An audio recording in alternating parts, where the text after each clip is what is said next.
Anti பேரு baby. என்னை எப்படி சொல்லணும்னா, என் பேரு கிஷோர். எனக்கு ஒரு தங்க இருந்துச்சு. அவளுக்கும் கல்யாணம் ஆயிடுச்சு. இப்ப அவ துபாயில இருக்கிறா. இப்போ அந்த முஸ்லிம் ஆன்ட்டி வீட்ல நாங்க குடியிருக்கிறோம். அந்த முஸ்லிம் ஆன்ட்டி மாடியில குடியிருக்கிறாங்க. நாங்க கீழ் வீட்ல குடியிருக்கிறோம். அந்த ஆன்ட்டிய பத்தி சொல்லணும்னா, அவங்களுக்கு 2 பிள்ளைகள். ஒன்று கல்யாணம் ஆயிடுச்சு, ஒன்னு காலேஜுக்கு போகுது. அவங்களோட கணவர் சவுதியில வேலை பார்க்கறாரு. அவ வீட்ல அவளும் மகளும் இருக்கிறாங்க. இப்ப எங்க வீட்ல நானும் எங்க அம்மாவும் மட்டும் இருக்கிறோம். எங்க அப்பா சின்ன வயசுலயே இறந்துட்டாரு. மாதம் மாதம் நான் தான் வீட்ல போய் வாடகை கொடுப்பேன். ஆன்ட்டிக்கு அப்படி ஒரு மாசம் நான் போய் ஏடிஎம்ல பணம் எடுத்துட்டு வந்தேன். நான் எங்க அம்மா கையில கொடுத்தேன். எங்க அம்மா வீட்டு வாடகை என் கையில கொடுத்தாங்க. தம்பி, நான் இன்னைக்கு வெளியே போறேன். நீ மேல போய் அந்த ஆன்ட்டி கிட்ட வாடகை கொடு. நான் அம்மாவை கேட்டேன், நீங்க ஞாயிற்றுக்கிழமை அதுவுமா எங்க வெளியே போறீங்கன்னு. என்னைய நான் வேலை பார்க்குற சாரு கூப்பிட்டாரு. அதனாலதான் நான் போறேன். நீ வீட்டை பத்திரமா பாத்துக்கோ. எனக்கு எங்க அம்மாவை பார்க்க ஒரு சந்தேகம். எங்க அம்மாவை பத்தி அடுத்த கதையில சொல்றேன். இப்ப இந்த கதைக்கு வருவோம்.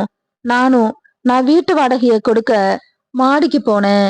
அப்ப வீட்டு கதவு லேசா சாத்தி இருந்துச்சு. நான் கதவு கிட்ட போய் ஆன்ட்டின்னு கூப்பிட்டேன். ஆன்ட்டி யாருன்னு கேட்க, நான் தான் ஆன்ட்டி, கீழ் வீட்டுக்காரங்க மகன். ஓ அப்படியா, எதுக்கு நீ வந்த? இல்ல ஆன்ட்டி, நான் வீட்டு வாடகை கொடுக்க வந்தேன். சரி, நீ உள்ள வா, நான் குளிச்சிட்டு இருக்கேன், வந்து சோபால உட்காரு, நான் வந்துடுறேன் அப்படின்னு சொன்னாங்க. அப்போது அந்த பாத்ரூம்ல இருந்து ஏதோ சத்தம் கேட்டுச்சு. ஆன்ட்டி என்னாச்சு என்னாச்சுன்னு நான் கேட்க, ஆன்ட்டி கிட்ட எந்த ஒரு பதிலுமே வரல. நான் போய் பாத்ரூம் கதவு கிட்ட நின்னேன். கதவை தட்டிக்கிட்டே இருந்தேன். ஆன்ட்டி எந்த ஒரு பதிலுமே சொல்லாம இருந்தாங்க. நான் கதவை தட்ட தட்ட லேசா தாப்பால் திறந்துச்சு. அப்படியே கதவை திறந்தேன். பாத்ரூம்குள்ள போனேன்.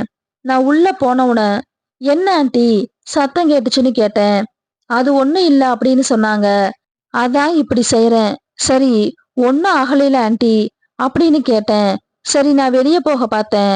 அப்போது ஆன்ட்டி ஒண்ணு கேட்டாங்க. டே தம்பி கிஷோரு. என்ன ஆன்ட்டின்னு கேட்க, உனக்கு என்ன வயசாகுதுன்னு கேட்டாங்க. நான் 26 வயசுன்னு சொன்னேன். உனக்கு எல்லா பத்தியும் தெரியுமா? அதற்கு நான் சொன்னேன், கொஞ்சம் கொஞ்சம் தெரியும். எந்த அளவுக்கு தெரியும்? அது ஏதோ செய்வாங்க, அது மட்டும் தெரியும். அதுக்கு மேல வேற தெரியாதுன்னு நான் சொன்னேன். சரி, நான் சொல்லி கொடுக்கவா? ஆன்ட்டி வேணாம். ஏன் அப்படி சொல்ற? அது வேணாம், அது தப்பு. அதுக்கு ஆன்ட்டி, அது ஒன்றும் தப்பு இல்ல, இந்த வயசுல நீ தெரிஞ்சுக்க வேண்டிய விஷயம்தான் அப்படின்னு சொன்னாங்க. எனக்கு படிப்படியா சொல்லுங்க, அடுத்த நான் என்ன பண்றது? அதுக்கு மாமி சிரிச்சாங்க.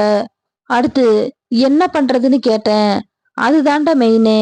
அடுத்த அரை மணி நேரம் 2 பேரும் அமைதியா உட்கார்ந்தோம். இதுதாண்டான்னு சொன்னாங்க. நான் சரிங்க ஆன்ட்டி, அவ்வளவுதானா ஆன்ட்டின்னு கேட்டேன். இதாண்டான்னு சொன்னாங்க. நான் சரிங்க ஆன்ட்டி, அவ்வளோதானா ஆன்ட்டின்னு கேட்டேன்.